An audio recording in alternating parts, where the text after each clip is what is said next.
दीपक दीपक जी आप बोलिए।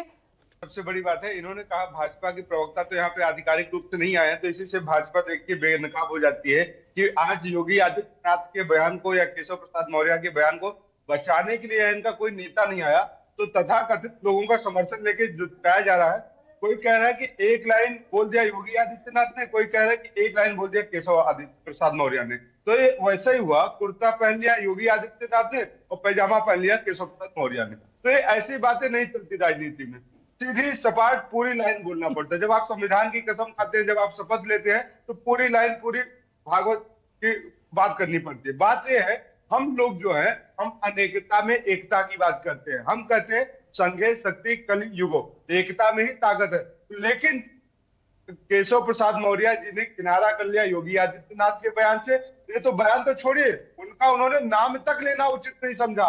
वो कहते हैं कौन क्या कहां मुझे कुछ नहीं पता है, हमारे नेता है नरेंद्र मोदी। ये पूरी स्पष्ट तरीके से आपने देखा। तो वाकई में भाजपा के अंदर भगदड़ मची हुई है। हम लोग कहते हैं कि योगी आदित्यनाथ जी इतने बड़े हो गए, अभी तक समझ में नहीं आया था कि हिंदुस्तान की जो ताकत है वो एकता ही है।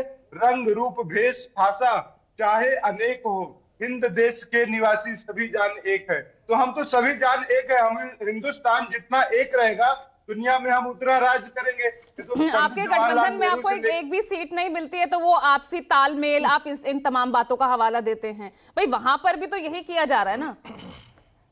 कहां पर? बीजेपी तो यही कह रहे हैं कि कोई विवाद नहीं है। आप तो खामखाम एक तस्वीर, एक मुद्दा बनाने की आप कोशिश कर रहे हैं। जब आपको सीट नहीं मिलती ना 5 में ना 25 में। पूजा जी, हमने तो उसका समर्थन किया। हमने कहा कि हमारा अंदरूनी मांग है। हमारे कांग्रेस के नेता ने बयान नहीं दिया, सपा के किसी नेता ने बयान नहीं दिया।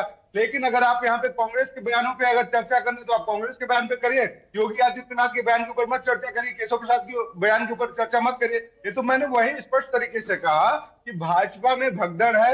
देखिए, इनके नेता ही इनको सपोर्ट नहीं कर रहे। अमित शाह की एक टीम है जो केशव प्रसाद मौर्य के द्वारा रन करी जाती है उत्तर प्रदेश में। महाराष्ट्र में पंकजा मुंडे उसका एक चेहरा है। तो इन सारे लोगों ने योगी आदित्यनाथ को किनारे कर दिया, बोले हमें ऐसे बयान नहीं चाहिए।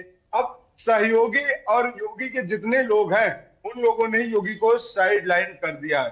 योगी जी वाकई में उत्तर प्रदेश में आग लगाने का काम कर रहे हैं और नरेंद्र मोदी जी देश में आग लगाने का काम कर रहे हैं। तो फायर ब्रांड नेता बने हुए हैं इस वक्त, बटेंगे कटेंगे नहीं तो आपको भी डरा रखा है। लगातार आप उनकी पिच पर, चाहे महाराष्ट्र और झारखंड और यूपी में भी उन्हीं की पिच पर तो खेल रहे हैं ना, जोड़ेंगे तो जीतेंगे। देखिए, फायर ब्रांड नेता नहीं है, फायर ब्रांड नेता नहीं, सिर्फ फायर है जो कि जहां जाते हैं आग लगा देते हैं। तो आग लगा के योगी जी एक को पता नहीं कि जहां जिस डाली पे बैठे उसी को काट रहे हैं। ठीक है अनिल दुबे, ये जो बटेंगे कटेंगे है, ये कहीं फायर ब्रांड तो नहीं करने वाला? पूजा जी, ये हिंदुस्तान को ही काटने की बात कर रहे हैं, ये हिंदुस्तान को ही बांटने की बात कर रहे हैं। हम तो दुनिया को ताकत दिखाते हैं, हम तो दुनिया को आग दिखाते हैं। हमने बांट किसको दिया, हमने काट किसको दिया? हमने 1971 में पाकिस्तान को बांट दिया, हमने 1971 में पाकिस्तान को काट दिया।